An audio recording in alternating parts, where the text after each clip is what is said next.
Hello everyone, Vinayak classes के YouTube channel पर मैं अमिता सिंह आप सभी का हार्दिक स्वागत करती हूं। आज हम लोगों की 7वीं प्रैक्टिस है। हम लोगों ने 6 प्रैक्टिस को कर लिया है। जो लोग 6 प्रैक्टिस नहीं देखे हैं वो प्ले लिस्ट में जाएं और वहां से 6 प्रैक्टिस को ज़रूर देख लें, क्योंकि वहां भी जो प्रश्न कराया गया है उसमें भी आपको कुछ न कुछ जानकारी ज़रूर मिलेगी। हो सकता है कुछ न कुछ नया भी सीखने को मिले, ठीक ना। तो चलिए, और वीडियो आपको अच्छा लगे तो एक लाइक ज़रूर करना और आज के वीडियो में ये कमेंट करना कि आप लोगों ने नया क्या सीखा है, ठीक ना। और चैनल पे यदि आप नए आए हैं तो चैनल को सब्सक्राइब जरूर कर लेंगे और वीडियो को ज़्यादा से ज़्यादा शेयर किया करें, ठीक ना। तो चलिए, आज का जो है पहला प्रश्न हम लोग देखते हैं। आज का पहला प्रश्न है कि ब्रिजेश के अनुसार जन्म के समय शिशु में कौन सा संवेग पाया जाता है? भय, क्रोध, उत्तेजना, स्नेह। तो सबसे पहले आप ये जानिए कि ब्रिजेश यानी कैथरीन ब्रिजेश एक महिला मनोवैज्ञानिक हैं। कन्फ्यूजन यही रहता है मेरे बच्चे कि मेल है कि फीमेल, ठीक ना। तो ब्रिजेश क्या है? एक महिला मनोवैज्ञानिक हैं। कैथरीन ब्रिजेश के संवेगात्मक विकास के सिद्धांत के अनुसार, किस सिद्धांत के अनुसार? संवेगात्मक विकास के सिद्धांत के अनुसार शिशुओं में संवेग जन्मजात नहीं होते हैं। क्या होते हैं? संवेग जन्मजात नहीं होते हैं, बल्कि वे उम्र के साथ धीरे धीरे विकसित और अलग होते हैं। इतना समझ गए आप? अब ऑप्शन ए पे आते हैं। ऑप्शन ए क्या कह रहा है आपका? भय। भय क्या होता है कि यह संवेग शिशु में लगभग 6 माह की आयु में विकसित हो जाता है। कितने माह में? 6 माह में। और ब्रिजेश के अनुसार जन्म के बाद जब उत्तेजना से कष्ट का जन्म होता है, कष्ट का जन्म किससे होता है? उत्तेजना से होता है। तो वही कष्ट आगे चलकर 6 महीने की उम्र में 3 अलग अलग संवेगों में विभाजित हो जाता है। अब आपको ये होगा कि वो कौन तीनों हैं? तो पहला है भय, दूसरा है क्रोध और तीसरा है घृणा। फिर क्या होता है? तो शिशु अजनबी चेहरा मतलब जैसे जिसको वह नहीं देखा है, या तेज आवाज़ों से डरना इसी उम्र में शुरू करता है। किस उम्र में? 6 माह की अवस्था में, ठीक ना। अगला क्या कह रहा है? क्रोध। तो यह संवेग भी शिशु में लगभग 6 माह की आयु में दिखाई देता है। क्रोध भी जो है कितने माह में दिखाई देता है? 6 माह में दिखाई देता है। यह भी कष्ट से विकसित होता है। क्रोध भी जो होता है वह कष्ट से ही विकसित होता है और यह एक नकारात्मक संवेग है। कैसा संवेग है? तो नकारात्मक संवेग है। प्रश्न बन सकता है कि कष्ट का जन्म किससे होता है? तो आपका आंसर क्या होगा? उत्तेजना। आंसर आपका क्या होगा? उत्तेजना। फिर प्रश्न बनेगा आपका कि कष्ट कैसा संवेग है? तो आपका आंसर होगा कि कष्ट एक नकारात्मक संवेग है। नकारात्मक संवेग है। जब शिशु की इच्छाओं या शारीरिक गतिविधियों में रुकावट आती है, किस में रुकावट आती है? शारीरिक गतिविधियों में। शारीरिक गतिविधियों में रुकावट आती है, जैसे हाथ पैर हिलाने न देना या खिलौना छीन लेना, तब वह हाथ पैर पटक कर या रोकर अपना क्रोध व्यक्त करता है। उसके अंदर कौन सा संवेग आता है? क्रोध नामक संवेग आता है, ठीक ना। अगला ऑप्शन क्या है आपका? उत्तेजना। यह संवेग जन्म के समय पाया जाता है। किसके समय पाया जाता है? जन्म के समय पाया जाता है। ब्रिजेश के सिद्धांत का सबसे मुख्य बिंदु यही है कि नवजात शिशु में कोई स्पष्ट संवेग जैसे डर या प्यार नहीं होता है, ठीक ना। जन्म के समय वह केवल एक सामान्य उत्तेजना महसूस करता है। क्या करता है? एक सामान्य उत्तेजना महसूस करता है। शारीरिक अंगों का हिलना, रोना या चौंकना इसी सामान्य उत्तेजना का हिस्सा होता है, जो आगे चलकर सभी संवेगों का आधार मतलब नींव बनती है, ठीक ना। ये उत्तेजना था। डी क्या कह रहा है? यानी स्नेह। तो स्नेह क्या होता है? यह संवेग लगभग 12 माह यानी 1 वर्ष की आयु में पूरी तरह विकसित होता है और जन्म के बाद लगभग 3 महीने पर, कितने महीने पर? 3 महीने पर, 3 महीने पर उत्तेजना से आनंद का विकास होता है। किससे? उत्तेजना से आनंद, आनंद का विकास होता है। यही आनंद आगे चलकर 12 महीने की उम्र में उल्लास और स्नेह में बदल जाता है। किस में बदल जाता है? उल्लास और स्नेह में बदल जाता है। ठीक ना? इस उम्र में बच्चा यानी 1 वर्ष या 12 माह में अपने माता पिता, देखभाल करने वालों या खिलौने के प्रति अपना प्यार और लगाव प्रदर्शित करने लगता है। किसके प्रति? माता पिता,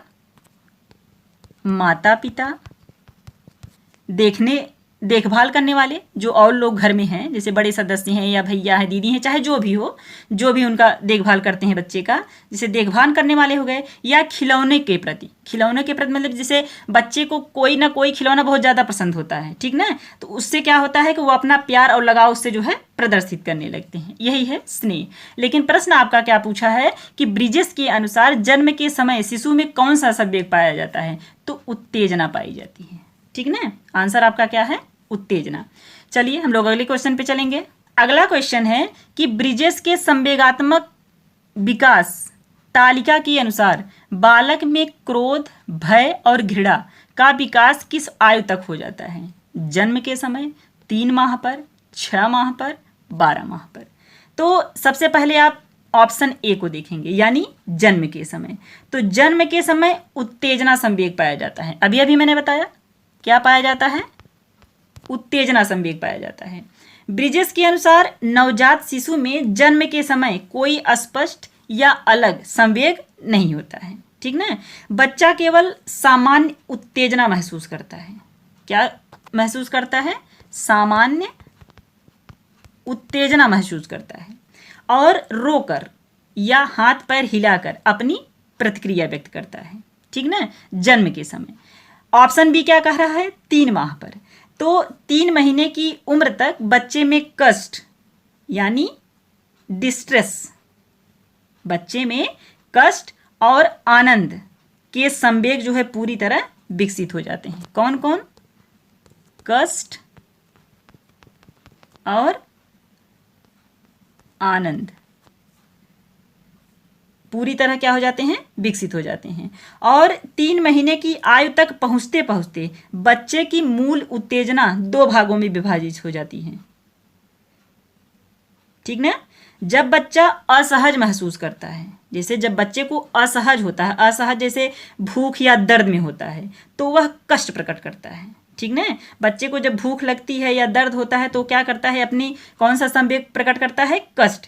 और अनुकूल परिस्थितियों में, अनुकूल मतलब यानी जब बच्चे के अनुसार माहौल रहता है तो वह आनंद महसूस करने लगता है। आनंद जैसे मुस्कान या खिलखिलाकर अपनी प्रतिक्रिया वह देता है। ठीक ना? और अगला क्या ऑप्शन कह रहा है कि 6 माह। तो 6 महीने में बच्चे के अंदर क्रोध, भय और घृणा पूरी तरह से विकसित हो जाता है। क्या क्या?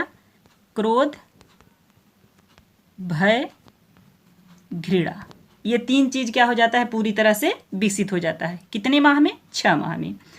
और इस आयु में बच्चे के नकारात्मक संवेग और अधिक स्पष्ट हो जाते हैं, यानी और अच्छे से दिखाई देने लगते हैं। ठीक ना?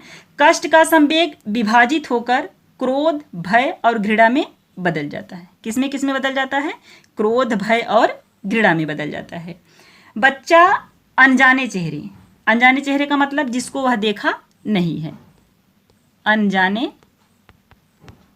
चेहरे यानी जिसको वह देखा नहीं है, या तेज आवाजों से डरने लगता है, जैसे भय, उसके अंदर क्या आ जाता है? भय नामक संवेग आ जाता है। ठीक ना? और अपनी पसंद की चीज न मिलने पर गुस्सा आता है उसको, यानी क्रोध, उसके अंदर क्रोध संवेग आ जाता है। और नापसंद स्वाद पर, जैसे कोई चीज़ आप उसको खिलाइए बच्चे को और उसका टेस्ट उसको अच्छा नहीं लग रहा है, यानी उसके अंदर जो है घृणा संवेग आ जाती है। समझ में आ गया? कहाँ कहाँ, यानी अनजाने चेहरों से जो है उसको क्या लगता है, डर लगने लगता है, यानी तेज आवाज से डर लगने लगता है। उसमें जो है क्या होता है, भय नामक जो है संवेग उत्पन्न हो जाता है। और अपनी पसंद की चीज न मिलने पर उसको गुस्सा आने लगता है। और नापसंद स्वाद पर, यानी कोई चीज आप उसको खिला रहे हैं और उसका टेस्ट उसको अच्छा नहीं लग रहा है, तो उसके अंदर जो है घृणा नामक संवेग जो है आ जाता है। अगला ऑप्शन क्या कह रहा है, 12 माह। ऑप्शन डी क्या कह रहा है, 12 माह।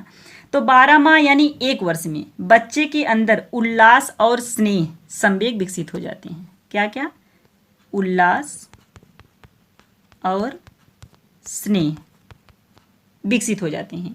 1 वर्ष यानी 12 महीने की आयु तक आते आते बच्चे में सकारात्मक संवेगों का विस्तार होता है। सकारात्मक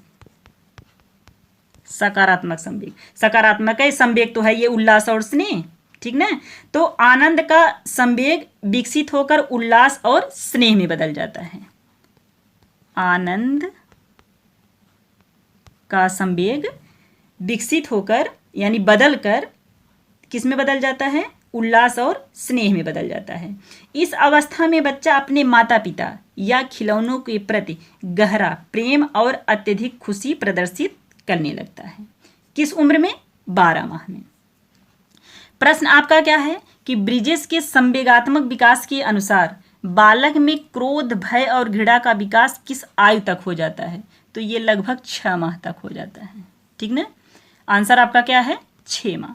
चलिए हम लोग अगले क्वेश्चन पे चलेंगे।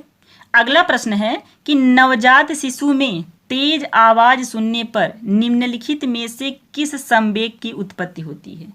क्रोध, भय, घृणा, आनंद। तो सबसे पहले आप क्या देखेंगे, सबसे पहले आप ये समझिए कि मनोवैज्ञानिक जेबी वाटसन के व्यवहारवादी सिद्धांत के अनुसार, किसके अनुसार, जेबी वाटसन क्या थे, व्यवहारवादी मनोवैज्ञानिक थे, ठीक ना। इनके अनुसार जो है 3 संवेग पाए जाते हैं।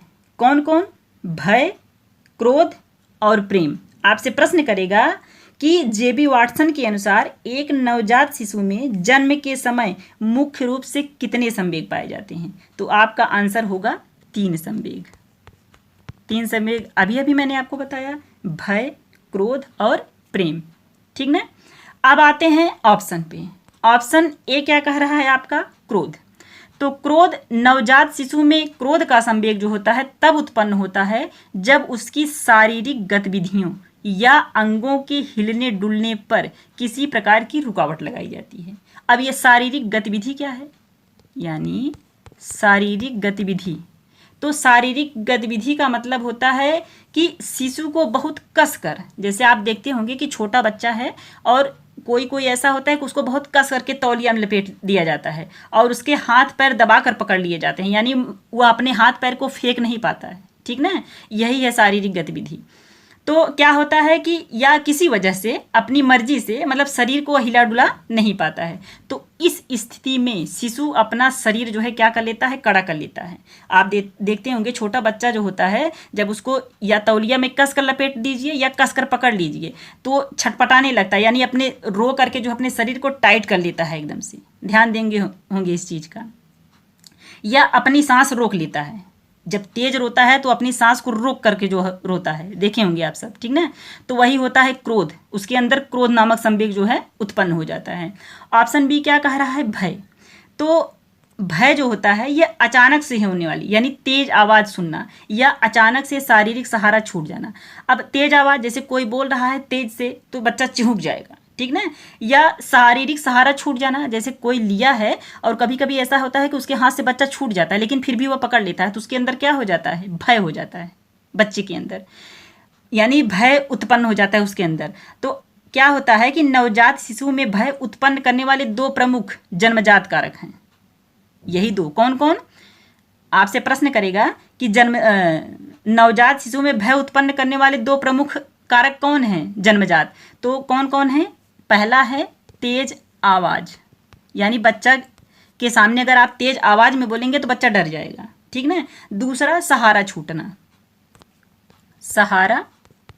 छूटना, यानी बच्चे को आप गोद में लिए हैं और कभी कभी ऐसा होता है कि अचानक बच्चा जैसे लगता है कि छूट जाएगा, तो बच्चे के अंदर क्या आ जाएगा, भय आ जाता है, उसको लगता है कि मैं गिर जाऊंगा, ठीक ना, यही है। और इसी को मेरे बच्चे जैसे तेज आवाज़ सुनते ही शिशु चौंक जाता है। तेज आवाज़ सुनने के बाद बच्चा क्या होता है या शिशु जो होता है वह चिहुक जाता है या चौंक जाता है, जिसे क्या कहा जाता है, मोरो रिफ्लेक्स भी कहा जाता है। इसको ध्यान देना। और रोने लगता है, रो करके अपनी आंखें जो है कस करके बंद कर लेता है, डर के मारे वो अपनी आंखें क्या कर लेता है, बंद कर लेता है। अब आपसे एक प्रश्न यहाँ बनाएगा। प्रश्न कैसे बनेगा कि अचानक, प्रश्न को ध्यान से सुनना, अचानक तेज आवाज होने पर नवजात शिशु का अपनी बाहें फैलाना और फिर सिकोड़ना कौन सा रिफ्लेक्स है? तो इसका आंसर है मेरे बच्चे मोरो रिफ्लेक्स। इसी को स्टार्टर रिफ्लेक्स भी कहते हैं। प्रश्न को फिर से ध्यान से सुनिए कि अचानक तेज आवाज होने पर नवजात शिशु का अपनी बाहें फैलाना और फिर सिकोड़ना कौन सा रिफ्लेक्स है? तो इसका आंसर है आपका कि मोरो रिफ्लेक्स। मोरो रिफ्लेक्स को ही स्टार्टर रिफ्लेक्स भी कहते हैं। इस चीज को ध्यान देना। यह पूरी तरह से प्राकृतिक और सामान्य है। मोरो रिफ्लेक्स जो होता है यह प्राकृतिक और सामान्य है, प्राकृतिक और सामान्य है। बाकी के अन्य सभी डर में जैसे अंधेरे से डर रहा है या जानवरों से डर रहा है या बच्चा बड़ा होने के साथ अपने माहौल मतलब किसी से भी वो डर रहा है, तो ये सब क्या होता है कि बच्चा बड़े होने के साथ अपने माहौल से सीखता है, चाहे जिससे वो डर रहा हो। और दो चीज़ ऐसा है, यानी दो ऐसा जन्मजात है जिससे कि जो वो प्राकृतिक है। कौन कौन है? तेज आवाज़, सहारा छूटना, ये दोनों प्राकृतिक हैं। बाकी जितने डर हैं, जितना भय उसके अंदर आएगा, वो सब जिसे वातावरणीय कह लीजिए आप, ठीक ना, कि वो बाहर माहौल से सीखता है, ठीक ना। ये भय था आपका। अब अगला क्या है? घृणा। घृणा क्या है कि यह नवजात शिशु का जन्मजात या प्राथमिक संवेग नहीं है। कहने का मतलब है कि घृणा जन्मजात या प्राथमिक संवेग नहीं है, यानी घृणा जो होता है वह अर्जित की जाती है, जन्मजात नहीं होती है। जो बच्चा समाज, परिवेश और अनुभवों के माध्यम से बाद की अवस्थाओं में सीखता है। कहाँ कहाँ से सीखता है? समाज, परिवेश और अनुभवों के माध्यम से, ठीक ना, बाहर से सीखता है। और कब तक ये संवेग उसके अंदर आता है? तो बाल्यावस्था तक लगभग, ठीक ना। जैसे किसी अप्रिय स्वाद, गंध या वस्तु के प्रति जो है उसे अरुचि दिखाता है, वही होता है उसके अंदर घृणा। अगला ऑप्शन कह रहा है कि आनंद। क्या कह रहा है? आनंद। तो शिशु में आनंद या प्रेम का संवेग जो है तब जागृत होता है जब उसकी त्वचा को धीरे से सहलाया जाता है। क्या किया जाता है? त्वचा को धीरे से सहलाया जाता है, यानी उसके शरीर को जो आप धीरे धीरे सहलाएंगे तब उसके अंदर क्या होता है? आनंद जो है संवेग उत्पन्न होता है, ठीक ना।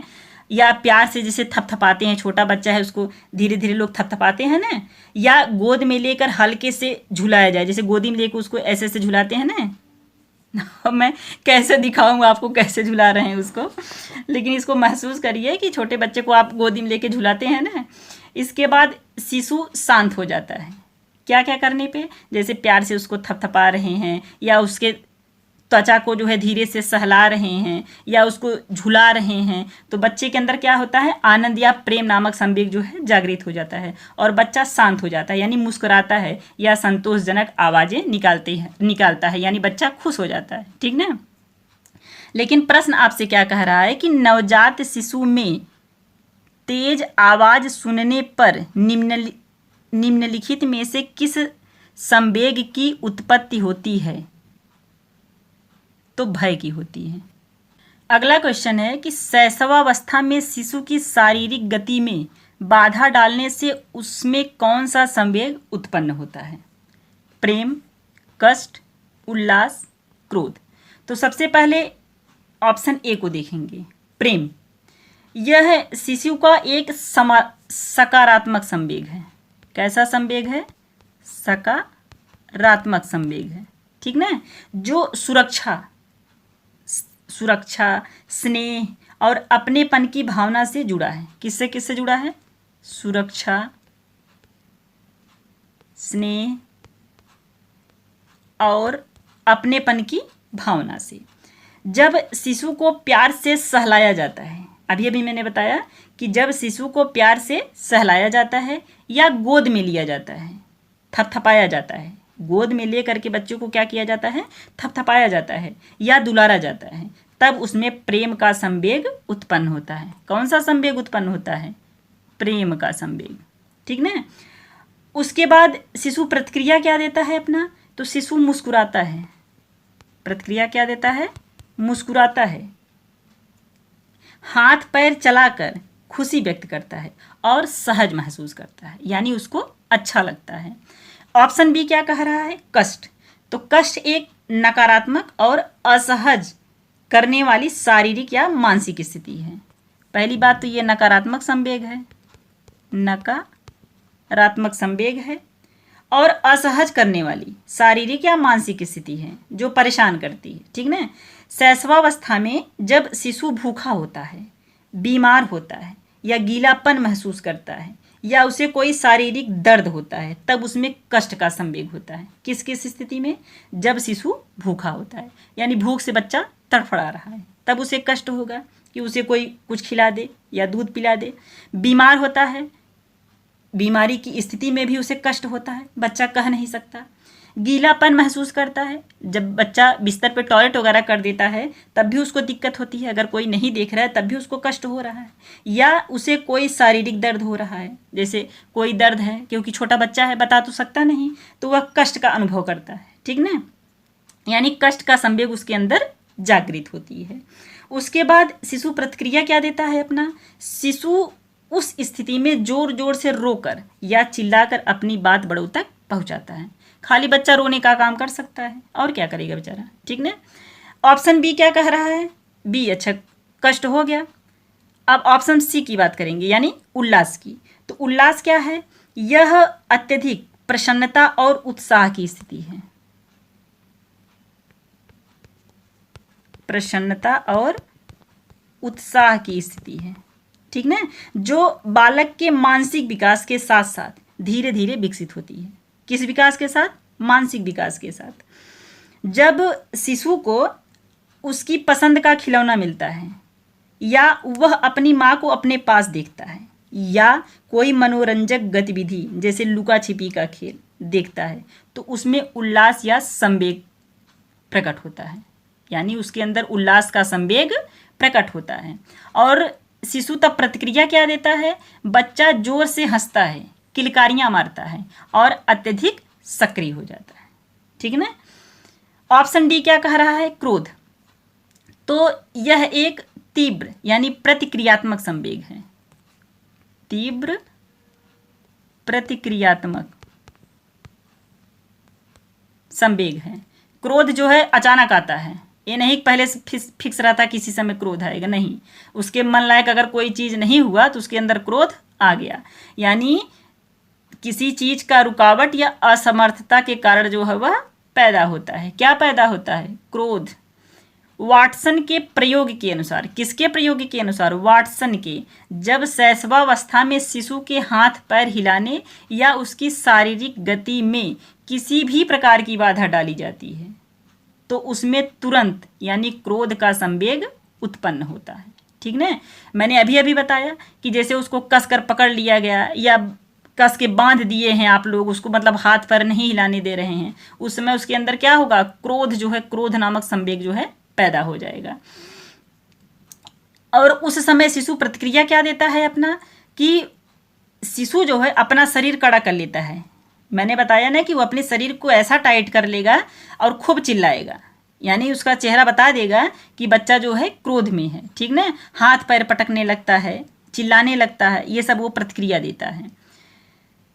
कब? जब उसके अंदर क्रोध रहता है। लेकिन प्रश्न में आपसे क्या पूछा है कि शैशवावस्था में शिशु की शारीरिक गति में बाधा डालने से उसमें कौन सा संवेग उत्पन्न होता है। इस प्रश्न को देखने के बाद आपको ये लगेगा जैसे आप नहीं पढ़े हैं। ठीक ना? तो आपको लगेगा कि कष्ट भी हो सकता है और क्रोध भी हो सकता है। क्योंकि शारीरिक गति में उसके बाधा पड़ रही है। लेकिन इसका आंसर है मेरे बच्चे क्रोध। उसके अंदर क्या हो जाएगा, क्रोध जो है पैदा हो जाएगा। चलिए हम लोग अगले क्वेश्चन पे चलेंगे। अगला क्वेश्चन है कि ब्रिजेस के अनुसार 12 माह यानी 1 वर्ष की आयु में बच्चे में किन संवेगों का विकास होता है? कष्ट और आनंद, स्नेह और उल्लास, क्रोध और भय, केवल उत्तेजना। तो सबसे पहले ऑप्शन ए की बात करेंगे, कष्ट और आनंद की। यह संवेग 3 माह की आयु में विकसित होने लगता है। प्रश्न आपसे पूछेगा कि 3 माह की आयु तक जो है कौन सा संवेग उत्पन्न हो जाता है, तो कष्ट और आनंद। ठीक ना। जन्म के समय बच्चे में होने वाली सामान्य उत्तेजना यानी 3 महीने का होने पर 2 भागों में बंट जाता है। 3 महीने की उम्र में सामान्य उत्तेजना कष्ट और आनंद में जो है वह विकसित हो जाती है। ठीक ना। असहज यानी परेशानी होने पर बच्चा कष्ट और खुश होने पर आनंद व्यक्त करता है। समझ में आया। ऑप्शन बी क्या कह रहा है, स्नेह और उल्लास। तो 12 माह यानी 1 वर्ष की आयु तक आते आते बच्चे का आनंद का संवेग जो है 2 सकारात्मक रूपों में बदल जाता है।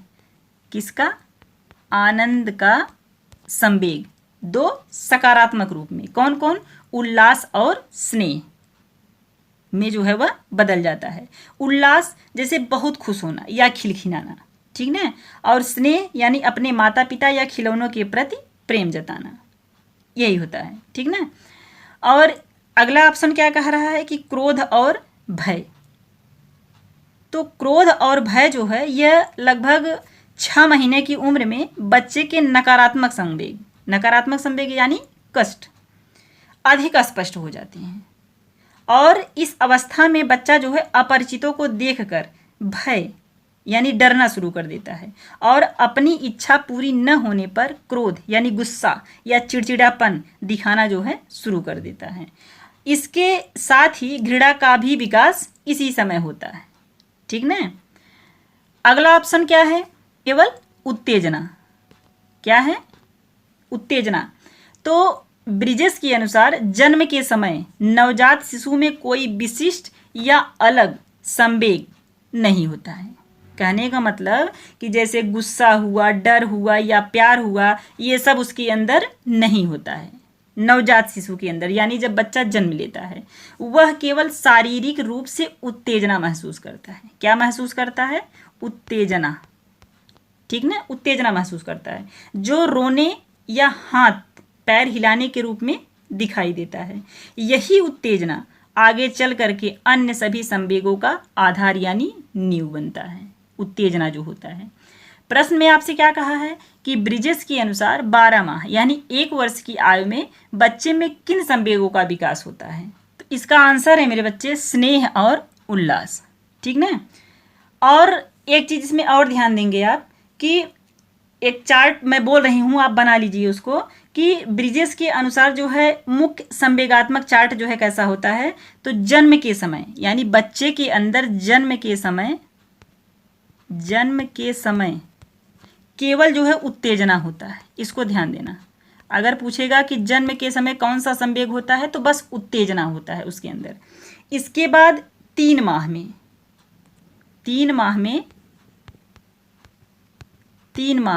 क्या क्या होता है उसके अंदर? कष्ट और आनंद। लिख लीजिएगा इसको, कष्ट और आनंद। ठीक ना।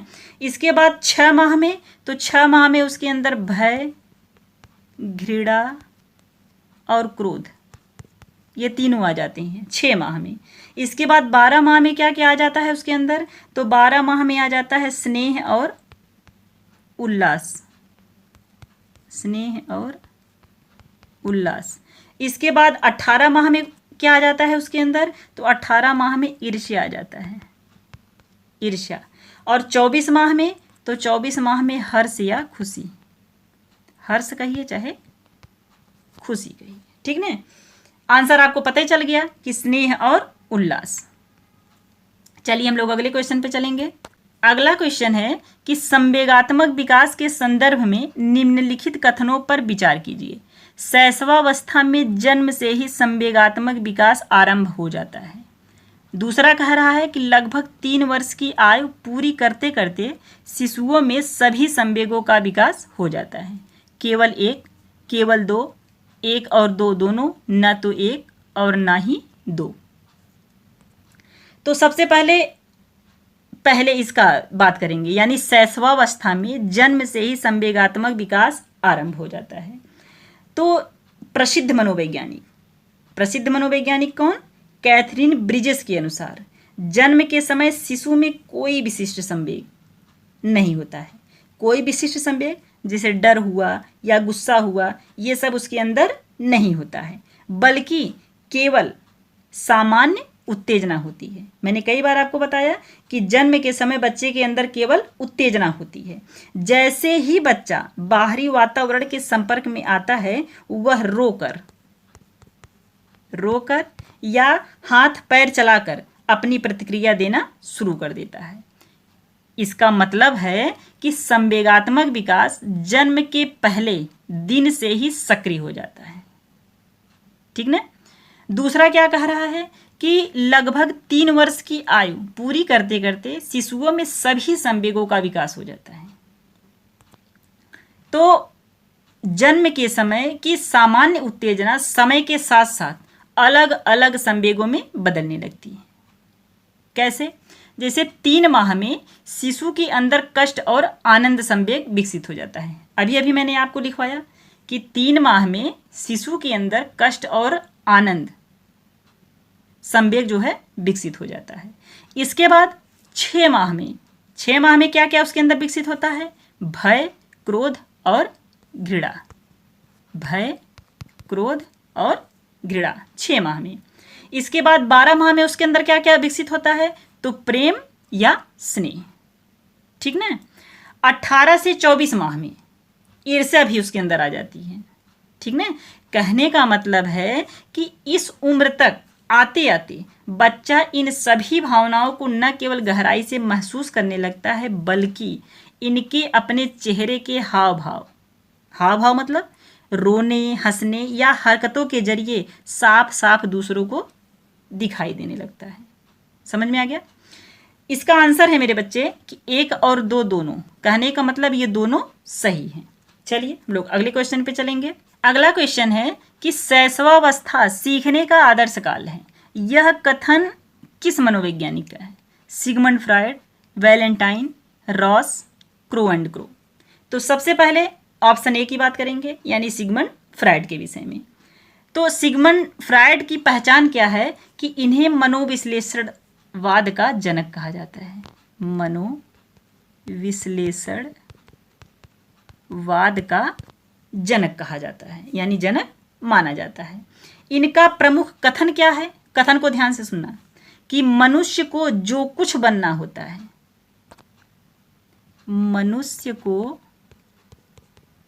जो कुछ बनना होता है वह प्रारंभ के 4 या 5 वर्षों में ही बन जाता है। कथन मैं बोल रही हूं, लिख लेना, क्योंकि कथन पूछता है, पूछा भी गया है।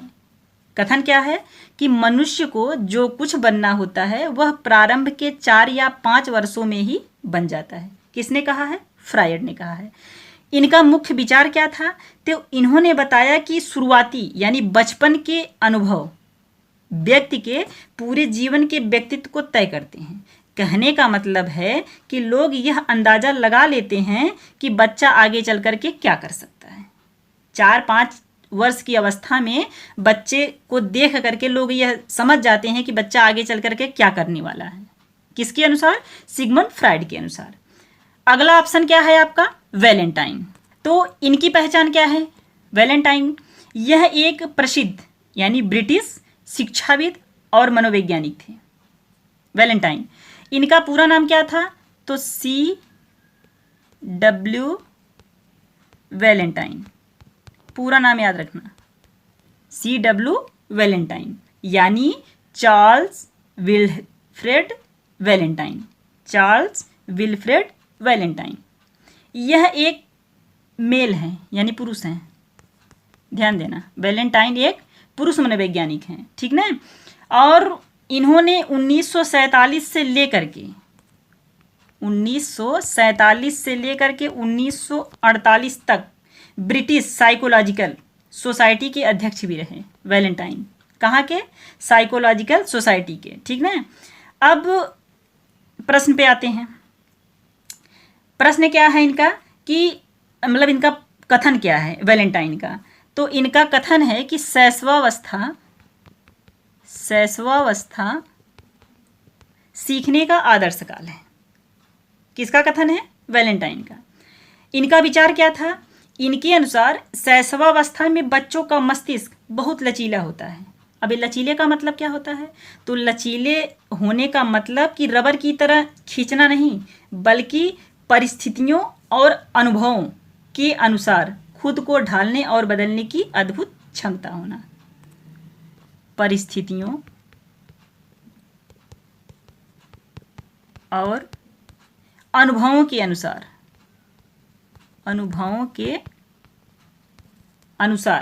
खुद को ढालने और बदलने की अद्भुत क्षमता होना है। कहने का मतलब है कि जैसे गीली मिट्टी को कोई भी आकार दिया जा सकता है। जैसे गीली मिट्टी है, चाहे उसको आप गोल कर दीजिए, चाहे उसको आप लंबा कर दीजिए, चाहे उसको आप चपटा कर दीजिए, यानी कोई आकार आप उसको दे सकते हैं। वैसे ही शुरुआती सालों में बच्चे के दिमाग को जैसा माहौल और अनुभव मिलता है, उसका विकास उसी रूप में तेजी से होता है। समझ में आ गया? चलिए अगला ऑप्शन क्या है? रॉस। ऑप्शन सी क्या कह रहा है? रॉस यानी इनकी पहचान क्या है? तो इनकी पहचान प्रसिद्ध शिक्षाविद और मनोवैज्ञानिक थे। प्रसिद्ध शिक्षाविद और मनोवैज्ञानिक थे। इनका कथन क्या है रास महोदय का? तो इनका कथन है कि किशोरावस्था शैशवावस्था की पुनरावृत्ति है। कथन को याद रखना क्योंकि कथन पूछेगा आपसे। कथन क्या है कि किशोरावस्था शैशवावस्था की पुनरावृत्ति है। इनका विचार क्या था? रास महोदय का विचार क्या था? इन्होंने बाल्यावस्था को मिथ्या परिपक्वता का काल भी कहा है। ये प्रश्न खूब पूछा और कई बार पूछा है कि मिथ्या परिपक्वता का काल किसने कहा है? तो रास महोदय ने कहा है। ठीक ना। जहां बच्चा खुद को बड़ा समझने लगता है। मिथ्या परिपक्वता का काल में इन्होंने क्या बताया कि बच्चा जो है खुद को बड़ा समझने लगता है, रास महोदय ने। अगला ऑप्शन क्या कह रहा है कि क्रो एंड क्रो। अब इनकी पहचान क्या है? तो बाल मनोविज्ञान के क्षेत्र में ये प्रसिद्ध पति पत्नी की जोड़ी हैं। ये क्रो एंड क्रो दोनों पति पत्नी हैं। पति पत्नी हैं। ठीक ना। इनका कथन क्या है क्रो एंड क्रो का? तो इनका कथन है कि 20वीं शताब्दी को बालक की शताब्दी कहा जाता है। 20वीं शताब्दी को बालक की शताब्दी कहा जाता है। इनका विचार क्या था? क्रो एंड क्रो का जो मुख्य विचार क्या था? तो इन्होंने 20वीं सदी में यानी बाल विकास, 20वीं सदी में बाल विकास, बच्चों की आदतों और उनके संवेगों पर सबसे अधिक अध्ययन किया है। किस किस पर? बच्चों के आदत और उनके संवेग पर। कहने का मतलब है कि 20वीं सदी के दौरान बच्चों के बड़े होने के तरीके या रोज की आदतों और उनकी भावना जैसे गुस्सा, डर, खुशी को समझने के लिए सबसे ज़्यादा कार्य किया है। किसने किया है? क्रो एंड क्रो ने। प्रश्न आपसे क्या कहा है कि शैशवावस्था सीखने का आदर्श काल है। यह कथन किस मनोवैज्ञानिक का है? तो यह है वैलेंटाइन का। आंसर क्या है आपका? वैलेंटाइन। चलिए हम लोग अगले क्वेश्चन पे चलेंगे। अगला क्वेश्चन है कि शिशु कल्पना का नायक है। शैशवावस्था के संदर्भ में यह परिभाषा किसने दी है? Ross, good enough, Valentine, Sigmund Freud. तो सबसे पहले रॉस के विषय में जानेंगे। रॉस का जो है मुख्य कथन क्या है? तो रॉस का मुख्य कथन है कि शिशु कल्पना का नायक है। शिशु कल्पना का नायक है, अतः उसका भली प्रकार निर्देशन अपेक्षित है। कथन इनका पूरा क्या है कि शिशु कल्पना का नायक है, अतः उसका भली प्रकार निर्देशन अपेक्षित है। किसका है? रॉस का कथन है। रॉस के अनुसार शैशवावस्था में बच्चों के अंदर कल्पनाशीलता बहुत अधिक होती है। यानी वे अपनी काल्पनिक दुनिया के नायक होते हैं। कौन? बच्चा। इसलिए इस उम्र में उन्हें सही रास्ते पर लाने के लिए अच्छे मार्गदर्शन और निर्देशन की आवश्यकता होती है।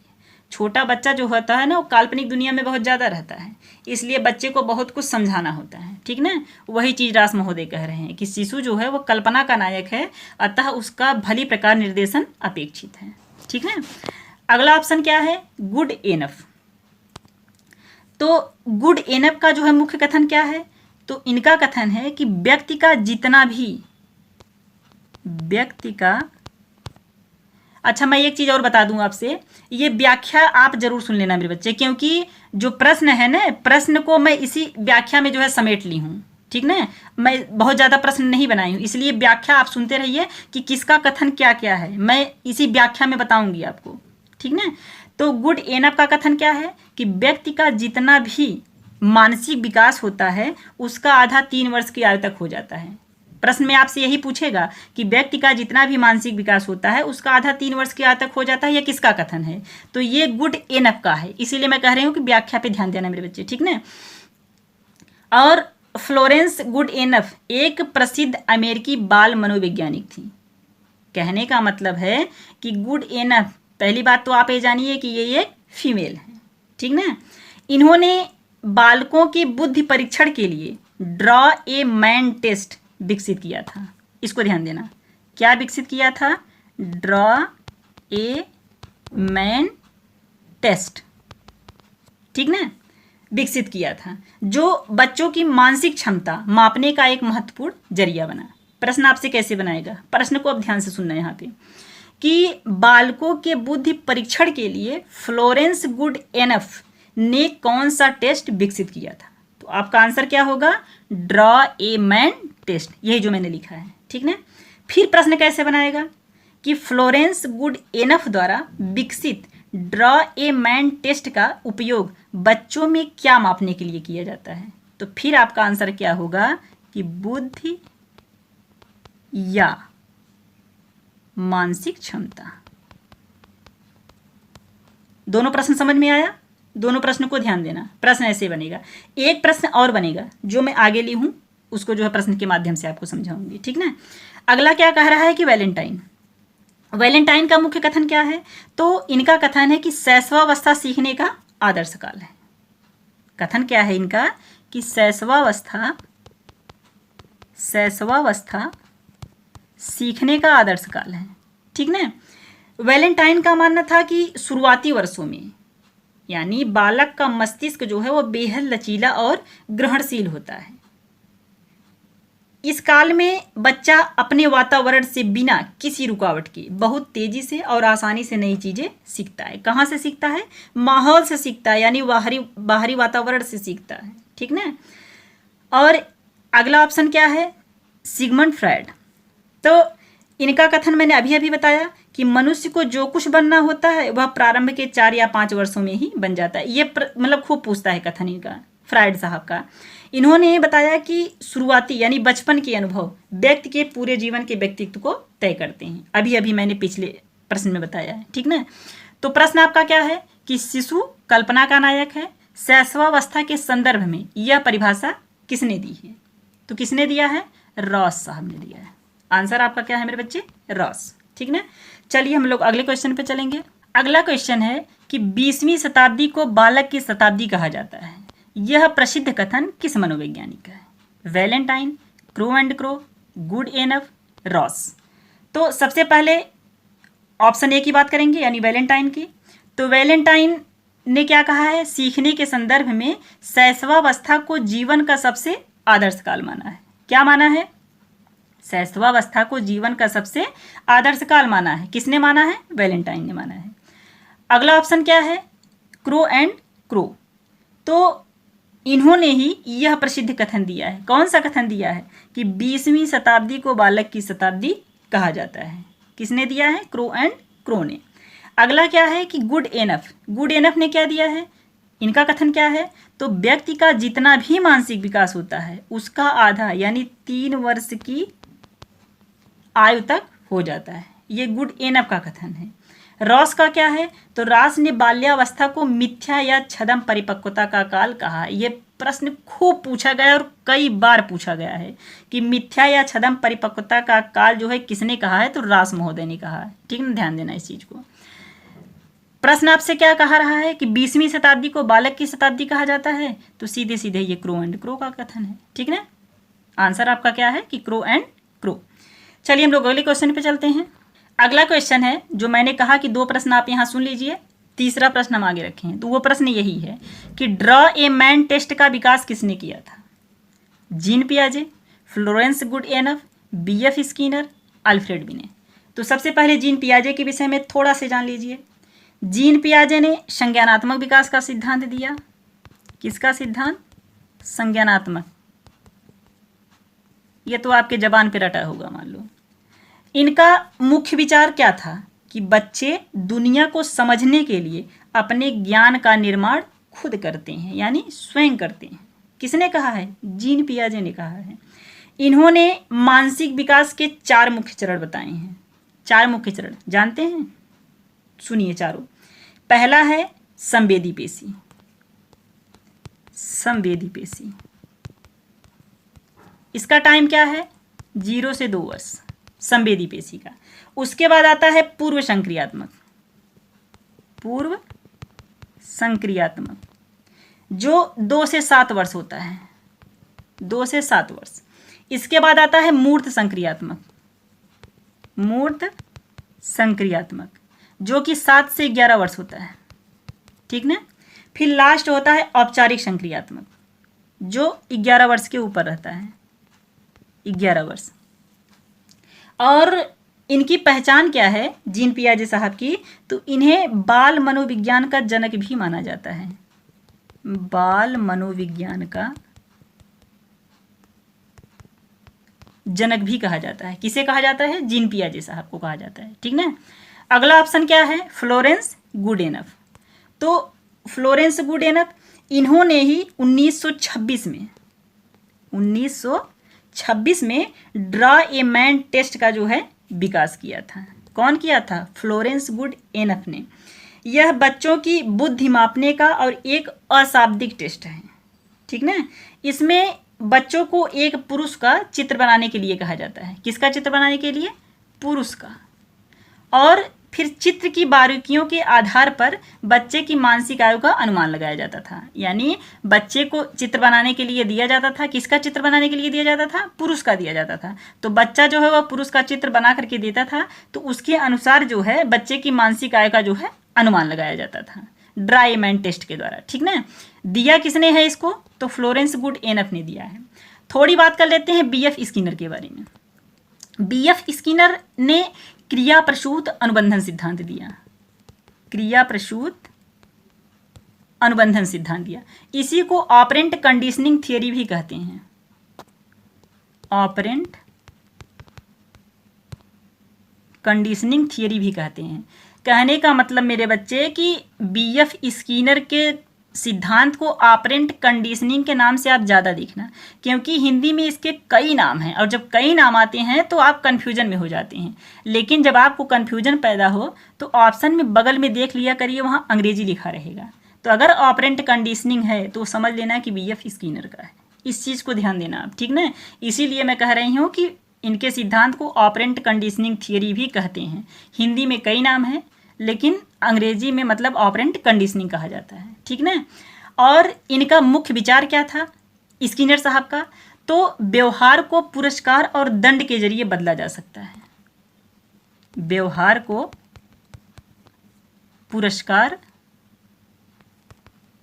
और दंड के जरिए बदला जा सकता है। इन्होंने सीखने की प्रक्रिया को समझाने के लिए चूहों और कबूतरों पर प्रयोग किया था। आपसे प्रश्न पूछेगा कि स्किनर साहब जो है किस पे प्रयोग किए थे? तो चूहे और कबूतर पे किए थे। ठीक ना। और इनकी पहचान क्या थी? तो एक स्किनर साहब जो है एक व्यवहारवादी मनोवैज्ञानिक थे। कैसे मनोवैज्ञानिक थे? व्यवहारवादी थे। ठीक ना। अगला क्या कह रहा है? Option D Alfred Binet. तो बिने के विषय में थोड़ा सा जानिए। बिने का योगदान क्या था? तो इन्होंने दुनिया का पहला यानी व्यवहारिक बुद्धि परीक्षण बनाया था। व्यवहारिक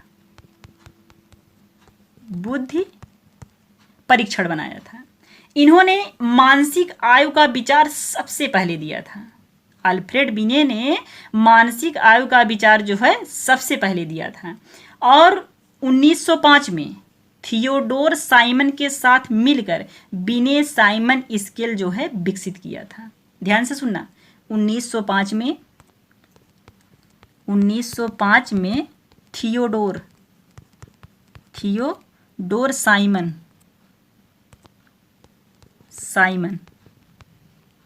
के साथ मिलकर बिने साइमन स्केल विकसित किया था। इनकी पहचान क्या थी अल्फ्रेड बिने की? तो इन्हें बुद्धि परीक्षण का जनक कहा जाता है। क्या कहा जाता है? बुद्धि परीक्षण का जनक कहा जाता है। किसको कहा जाता है? अल्फ्रेड बिने को कहा जाता है। प्रश्न आपसे क्या कहा है कि ड्रॉ ए मैन टेस्ट का विकास किसने किया था? तो फ्लोरेंस गुड एनफ के द्वारा किया गया था। ठीक, चलिए हम लोग अगले क्वेश्चन पे चलेंगे। अगला क्वेश्चन है कि बाल विकास में बाल्यावस्था की अवधि सामान्यतः कितनी मानी जाती है? जन्म से 5 वर्ष तक, 5 से 6 यानी 5 या 6 वर्ष से 12 या 13 वर्ष तक, 12 वर्ष से 18 वर्ष तक, 18 वर्ष से अधिक। इस प्रश्न को मेरे बच्चे थोड़ा से ध्यान दीजिएगा क्योंकि बहुत ज़्यादा कन्फ्यूजन है इसमें। ठीक ना? कन्फ्यूजन क्या है कि सबसे पहले मैं आपको बता दूं कि जन्म से 5 वर्ष, जन्म से 5 वर्ष।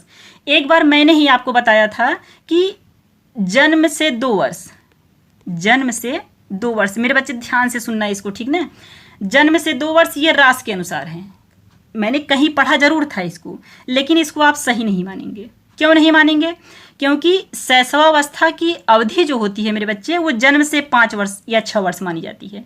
ऑप्शन में अगर किसी का नाम आपको नहीं दिया है तो आप हमेशा जो है जन्म से 5 या 6 वर्ष को ही टिक करेंगे। अब कितने प्रश्न बन सकते हैं मैं यहाँ आपको बता रही हूँ, प्रश्न को ध्यान से सुनना। जैसे पहले तो यही पूछेगा कि शैशवावस्था की अवधि क्या है, तो शैशवावस्था की अवधि जन्म से 5 या 6 वर्ष है पहला। दूसरा, रास के अनुसार आपसे पूछेगा कि रास के अनुसार शैशवावस्था की अवधि क्या है, तो रास के अनुसार मेरे बच्चे 1 से 3 वर्ष है। इस चीज़ को ध्यान देना आप, ये ऑथेंटिक है, ये सही है, एकदम करेक्ट। ठीक ना? रास के अनुसार 1 से 3 वर्ष माना है और जन्म से 2 वर्ष, क्योंकि ऑप्शन में यही 2 ज़्यादा उठा के देता है कि जन्म से 2 वर्ष या जन्म से 5 या 6 वर्ष। तो जन्म से 2 वर्ष ज़्यादातर जो है मेरे बच्चे ये जीन पियाजे के द्वारा है, जीन पियाजे के द्वारा। अब जीन पियाजे के द्वारा कैसे है, तो इन्होंने जो है विकास को 4 अवस्था में बांटा था ना, जिसमें से एक है आपका संवेदी पेशी अवस्था, संवेदी पेशी अवस्था, जो कि 0 से 2 वर्ष होती है। चाहे आप जन्म से 2 वर्ष कहिए, चाहे 0 से 2 वर्ष कहिए, तो ये इन्हीं के अनुसार है। और कुछ मनोवैज्ञानिक है जिनके अनुसार माना गया है, लेकिन बच्चे उन मनोवैज्ञानिक का नाम नहीं दिया है। बस ये कहा गया है कि और लोग मनोवैज्ञानिक हैं, लेकिन नाम जो है आपको कहीं नहीं मिलेगा। जन्म से 2 वर्ष में बस यही जीन पियाजे का मिलेगा, इसलिए मिलेगा कि संवेदी पेशी अवस्था जो है इन्होंने 0 से 2 वर्ष माना है। इस चीज़ को ध्यान देना, ठीक ना? और एक प्रश्न आपको यहीं से बनाएगा कि एलिजाबेथ हरलाक के अनुसार, एलिजाबेथ हरलाक जो है कितने मतलब मानी है, कहाँ से, शैशवावस्था की अवधि, तो ये हरलाक जो है ये जन्म से लेकर 2 सप्ताह, 2 सप्ताह यानी 14 दिन। शैशवावस्था की इन्होंने कितना माना है? 14 दिन। चाहे आप 14 दिन कहिए, चाहे जन्म से लेकर 2 सप्ताह कहिए। इतना प्रश्न आपसे बनेगा किससे? शैशवावस्था की अवधि से। सब प्रश्न आपको पता चल गया? जो मैं आपसे बताई थी कि रास के अनुसार, वो बच्चे मेरे सही नहीं है। मैं पढ़ी जरूर थी लेकिन मुझे सही नहीं लगा, इसलिए ऑप्शन में अगर आपको रास के अनुसार 1 से 3 वर्ष मिलेगा तो आप 1 से 3 वर्ष ही मानेंगे। इस चीज़ को ध्यान देना। अगला ऑप्शन क्या है कि 5 या 6 वर्ष से 12 या 13 वर्ष तक, तो ये बाल्यावस्था की अवधि है। ठीक ना? 12 वर्ष से 18 वर्ष तो ये किशोरावस्था की अवधि है, किशोरावस्था। और 18 वर्ष से अधिक तो ये प्रौढ़ावस्था है। समझ में आ गया प्रश्न आपको? अगर ये प्रश्न आप समझ गए होंगे तो मेरे बच्चे कमेंट में आप इसको जरूर लिखना कि मैम मैंने 101 वाला प्रश्न जो है ध्यान से सुना है। इतना कमेंट आप जरूर करेंगे प्लीज। चलिए अब हम लोग अगले क्वेश्चन पे चलेंगे। इसका आंसर है मेरे बच्चे बी, 5 या 6 वर्ष से 12 या 13 वर्ष तक। ठीक ना? चलिए हम लोग अगले क्वेश्चन पे चलेंगे। अगला क्वेश्चन है कि विकास की किस अवस्था को जीवन का अनोखा काल कहा जाता है? शैशवावस्था, बाल्यावस्था, किशोरावस्था, प्रौढ़ावस्था। तो सबसे पहले ऑप्शन ए की बात करेंगे, शैशवावस्था की। शैशवावस्था की अवधि अभी अभी मैंने आपको बताया कि इसकी अवधि होती है जन्म से 5 या 6 वर्ष। ऑप्शन में आप जन्म से 5 या 6 वर्ष पे ही टिक करेंगे जब तक कि किसी का नाम नहीं दिया रहेगा। अगर किसी का नाम दे करके पूछा है शैशवावस्था, तब आप दूसरे ऑप्शन पे जाएंगे, नहीं तो आप जन्म से 5 या 6 वर्ष पे ही मानेंगे। ठीक ना। दूसरी चीज कि इस अवस्था में बच्चे का शारीरिक और मानसिक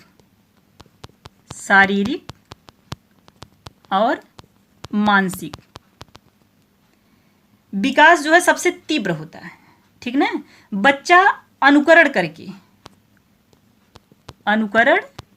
करके यानी नकल करके सबसे ज़्यादा सीखता है। किस अवस्था में? शैशवावस्था में।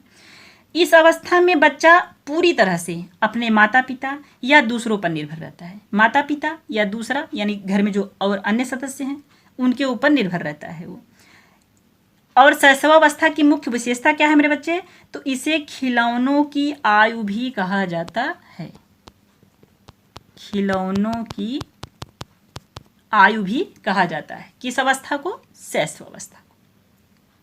ऑप्शन बी क्या कह रहा है? बाल्यावस्था।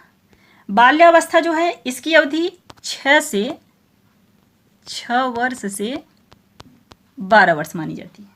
बाल्यावस्था की प्रसिद्ध मनोवैज्ञानिक यानी कोल एवं ब्रूस ने इसे जीवन का अनोखा काल कहा है। किसने कहा है? कोल एवं ब्रूस के द्वारा ये कहा गया है, जीवन का अनोखा काल।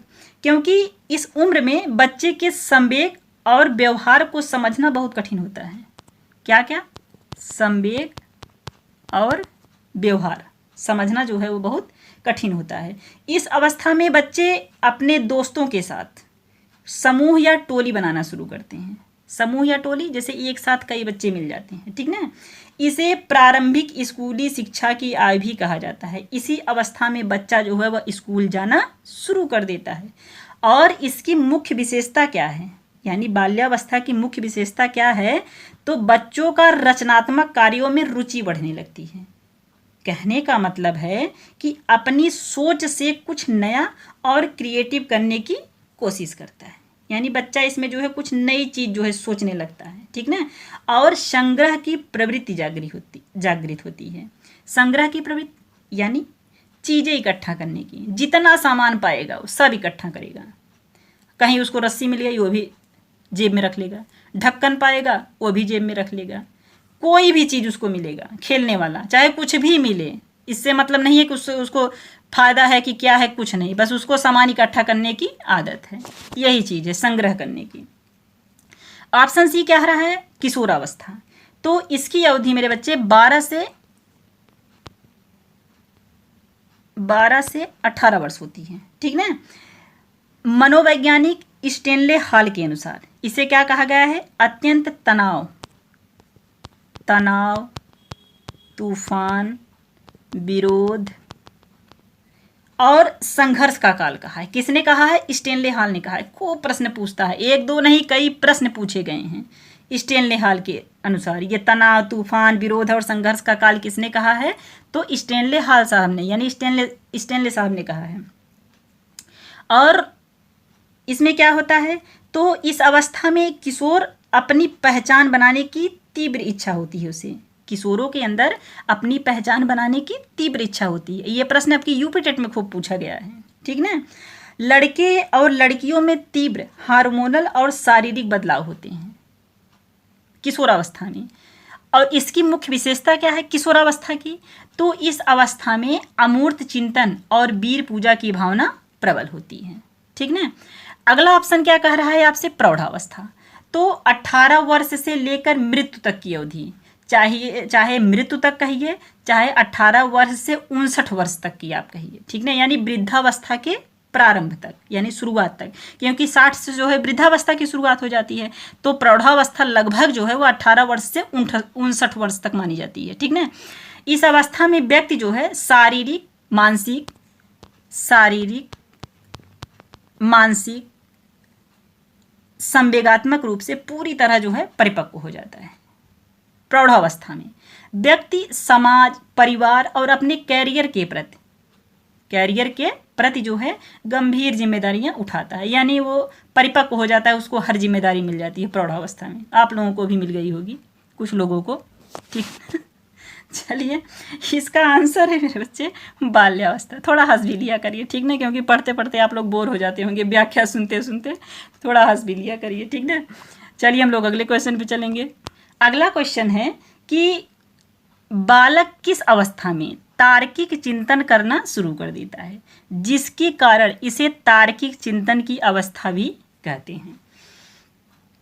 तो ये अवस्था को आप डिवाइड करेंगे किसके अनुसार? जीन पियाजे के अनुसार, ठीक ना। जीन पियाजे ने विकास की 4 अवस्थाएं मानी है ना। तो सबसे पहले आप देखेंगे शैशवावस्था। शैशवावस्था यानी जन्म से 2 वर्ष, यानी संवेदी गामक अवस्था। इसमें शिशु अपनी इंद्रिय मतलब आँख, कान, नाक, जीभ, त्वचा, ये सब इंद्रियां तो हैं, और शारीरिक क्रियाओं के माध्यम से सीखता है। किसके माध्यम से? इंद्रिय में आपको बता दिया क्या क्या आएगा। इसके बाद शारीरिक क्रिया के माध्यम से सीखता है। इस अवस्था में वस्तु अस्थायित्व का गुण विकसित होता है, यानी बच्चा समझने लगता है कि वस्तुएं सामने न होने पर भी अस्तित्व में रहती हैं। अब इसका मतलब क्या है कि जैसे कोई खिलौना बच्चे का है, बच्चा उससे खेल रहा है, आप क्या करिए कि उसके ऊपर लाके कपड़ा रख दीजिए, खिलौने के ऊपर आप कपड़ा रख दीजिए, तब भी बच्चा यह समझेगा कि मेरा खिलौना कहीं गया नहीं है, यहीं कहीं है। तो वही कहने का मतलब है कि वस्तुएं सामने न होने पर भी अस्तित्व में रहती हैं। बच्चा यह समझता है कि मेरा खिलौना कहीं गया नहीं है। अगला ऑप्शन आपसे क्या कह रहा है? बाल्यावस्था। बाल्यावस्था चाहे 6 से कहिए चाहे 7 से कहिए, 11 से 12 वर्ष तक, यानी विशेषकर उत्तर बाल्यावस्था, या इसी को जीन पियाजे की भाषा में मूर्त संक्रियात्मक अवस्था कहते हैं। अब मूर्त संक्रियात्मक अवस्था मेरे बच्चे वो 7 से 11 वर्ष माना है। किसने माना है? जीन पियाजे साहब ने माना है। तो इस अवस्था में बालक तार्किक चिंतन करना शुरू कर देता है। आपसे प्रश्न पूछेगा, अब यही थोड़ा सा ध्यान देंगे मेरी बात को। प्रश्न आपसे करेगा कि बच्चा तार्किक चिंतन करना शुरू कर देता है, तो इसका आंसर होगा मेरे बच्चे मूर्त संक्रियात्मक। प्रश्न को ध्यान से सुनना, मूर्त संक्रियात्मक, ठीक ना। इसी से एक प्रश्न और पूछेगा आपसे कि अमूर्त चिंतन की शुरुआत कब करता है? अमूर्त चिंतन की शुरुआत, इसमें भी शुरुआत पूछा है, उसमें भी शुरुआत पूछा है, लेकिन तार्किक चिंतन की शुरुआत मेरे बच्चे मूर्त अवस्था में होती है, यानी मूर्त संक्रियात्मक अवस्था में। और अमूर्त चिंतन की शुरुआत, चाहे परिपक्वता, जो भी कहिए, अगर अमूर्त चिंतन लिखा है तो वह औपचारिक संक्रियात्मक अवस्था की विशेषता है। ध्यान देना, ये बारीक चीज है एकदम, ठीक ना। तो चलिए, बाल्यावस्था पे हम लोग चल रहे थे। बाल्यावस्था पे आप सुनिए कि मूर्त संक्रियात्मक अवस्था, बाल्यावस्था को जीन पियाजे ने क्या माना है? मूर्त संक्रियात्मक अवस्था, यानी उत्तर बाल्यावस्था 7 से 11 वर्ष।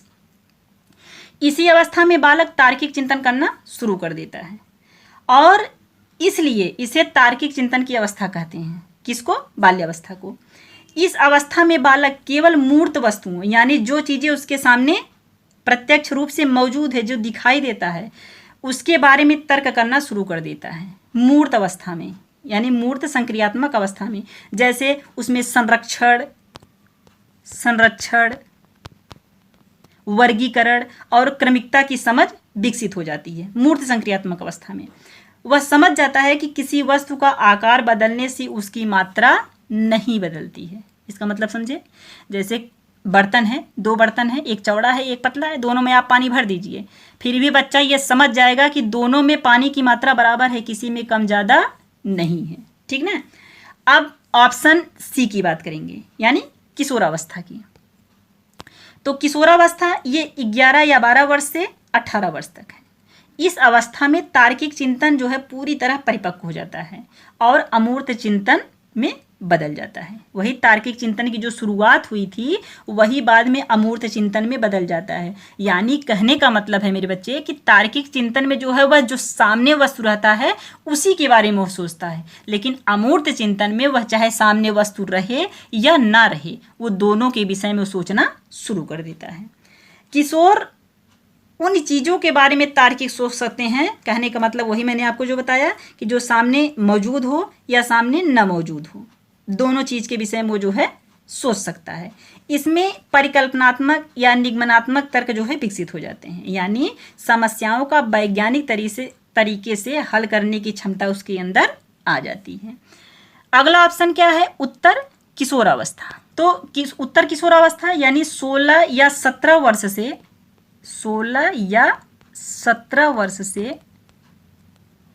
19 या 20 वर्ष तक, ये उत्तर किशोरावस्था है। चाहे इसको आप प्रौढ़ावस्था में शुरू कर दीजिए, ठीक ना।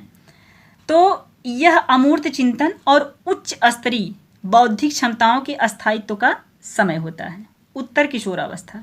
इस चरण में व्यक्ति वयस्कता में प्रवेश करने के लिए तैयार हो जाता है, यानी वह पूर्ण रूप से वयस्क हो जाता है, ठीक ना। और तार्किक या अमूर्त सोच पूरी तरह स्थिर हो जाता है, यानी दोनों में वह जो है परिपक्व हो जाता है। चाहे वो तार्किक चिंतन हो, चाहे वो अमूर्त। तार्किक चिंतन ही तो बाद में जो है बदल कर वो अमूर्त सोच में बदल जाती है ना, तो उसमें जो है पूर्ण रूप से परिपक्व हो जाता है। लेकिन पूछा आपसे क्या है कि बालक किस अवस्था में तार्किक चिंतन करना शुरू कर देता है, और जिसके कारण तार्किक चिंतन की अवस्था भी कहते हैं, तो बाल्यावस्था को, ठीक ना। चलिए हम लोग अगले क्वेश्चन पे चलेंगे। अगला क्वेश्चन है कि निम्नलिखित में से किस अवस्था को टोली, समूह या गैंग की अवस्था के नाम से जाना जाता है? बाल्यावस्था, शैशवावस्था, किशोरावस्था, इनमें से कोई नहीं। तो बाल्यावस्था 6 से 12 वर्ष, वही इस उम्र में बच्चा जो है हम उम्र साथियों के साथ जो है समूह या टोली बनाना पसंद करते हैं। मैंने अभी अभी आपको बताया बाल्यावस्था में कि समूह या टोली की अवस्था कहते हैं उसको, यानी उसमें जो है वह समूह या टोली को बनाना पसंद करने लगता है बच्चा। तमाम बच्चे जो है एक साथ खेलने कूदने लगते हैं, ठीक ना। और इसमें क्या होता है कि बच्चों में सामाजिक भावना, कैसी भावना? सामाजिक भावना और सहयोग की भावना का तीव्र विकास होता है, यानी वो सामाजिक हो जाते हैं, जैसे एक दूसरे से मिलने जुलने लगते हैं। सहयोग की भावना, एक दूसरे का जो है प्यार दर्द वो समझते हैं कि मतलब मुझे सहयोग करना चाहिए कि नहीं करना चाहिए, वो सब उस चीज़ उनके अंदर जो है आ जाता है बाल्यावस्था तक। और इसे जो है क्या कहा जाता है? तो इसको खेल की आयु कहा जाता है, खेल की आयु और गंदी अवस्था भी कहा जाता है। इसको ध्यान देना, बाल्यावस्था को ही खेल की आयु और गंदी अवस्था भी कहा जाता है। प्रश्न में पूछ लिया जाता है कि खेल की आयु या गंदी अवस्था जो है किस अवस्था को कहते हैं, तो बाल्यावस्था को कहते हैं। इसीलिए कहते हैं मेरे बच्चे व्याख्या को सुना करिए, ठीक ना। फिर ऑप्शन बी क्या कह रहा है? शैशवावस्था। शैशवावस्था मैंने कई बार बताया कि जन्म से लेकर 5 या 6 वर्ष। इस अवस्था में बच्चा जो है पूरी तरीके से माता पिता पर निर्भर होता है, या और जो लोग घर में सदस्य होते हैं उनके ऊपर निर्भर होता है, और बच्चे के अंदर आत्म केंद्रित हो जाता है। बच्चा जो है आत्म केंद्रित होता है। अब ये आत्म केंद्रित क्या है? तो आत्म केंद्रित का मतलब होता है मेरे बच्चा है कि केवल अपनी ज़रूरतों, इच्छाओं और अपनी ही दुनिया के बारे में सोचता है, सब कुछ अपने लिए ही सोचता है, दूसरे के विषय में उसको क्या पड़ी है, ठीक ना।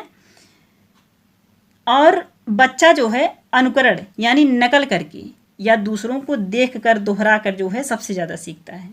किस अवस्था में? शैशवावस्था में।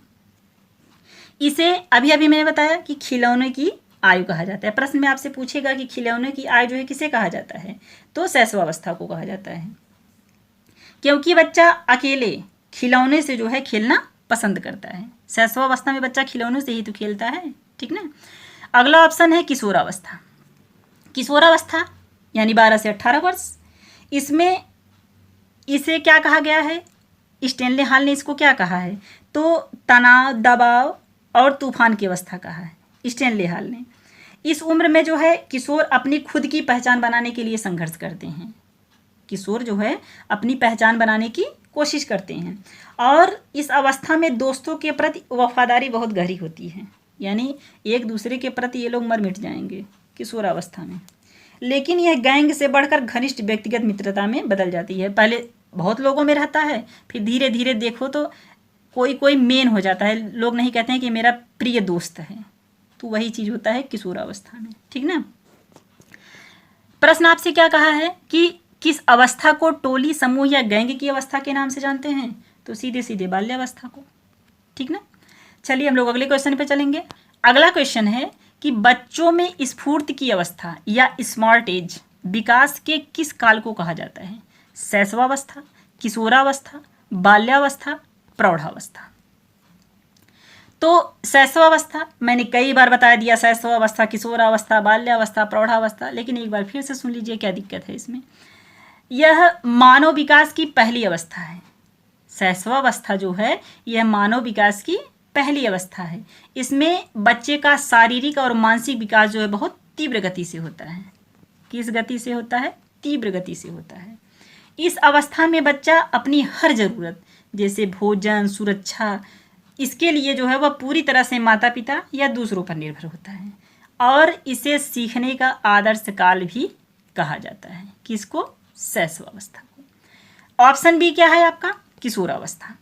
तो प्रसिद्ध मनोवैज्ञानिक स्टेनले हॉल ने इसे अत्यधिक तनाव, तूफान और विरोध की अवस्था कहा है, क्योंकि इस दौरान शरीर और मन में तीव्र हार्मोनल बदलाव होते हैं। हार्मोनल बदलाव यूपी टेट में खूब पूछा गया आपकी, हार्मोनल बदलाव मतलब किस अवस्था में होता है, ध्यान देना इस चीज़ को। इस उम्र में बच्चे अपनी खुद की पहचान बनाने की कोशिश करते हैं। वे अक्सर भविष्य को लेकर चिंतित रहते हैं। किस अवस्था के बच्चे? किशोरावस्था के बच्चे। और इस काल में यानी इस अवस्था में जो है अमूर्त चिंतन, वीर पूजा यानी किसी को, वीर पूजा मतलब किसी को आदर्श मानना अपना, ठीक ना, और घनिष्ठ मित्रता की भावना जो है वो चरम सीमा पर रहती है। बताया ना मैं कि एक दूसरे जो है इतना घनिष्ठ रहते हैं एक मर मिट जाएंगे, वही चीज़ है। अगला ऑप्शन क्या कह रहा है कि सी बाल्यावस्था। बाल्यावस्था में क्या है कि इस अवस्था में बच्चे का जो शारीरिक रूप से फुर्तीले यानी बच्चा जो है वह शारीरिक रूप से फुर्तीला और सक्रिय होता है। बाल्यावस्था में वे बिना थके खेल कूद में लगे रहते हैं, लगातार खेलते रहते हैं। बुलाते रहिए आप, सुनने वाले नहीं हैं बाल्यावस्था के बच्चे। इसीलिए तो इनको टोली की अवस्था कहा गया है। झुंड बना लेंगे तो बना लेंगे फिर वे, इसलिए इसे क्या कहा जाता है? स्फूर्त की अवस्था या स्मार्ट एज। स्फूर्त की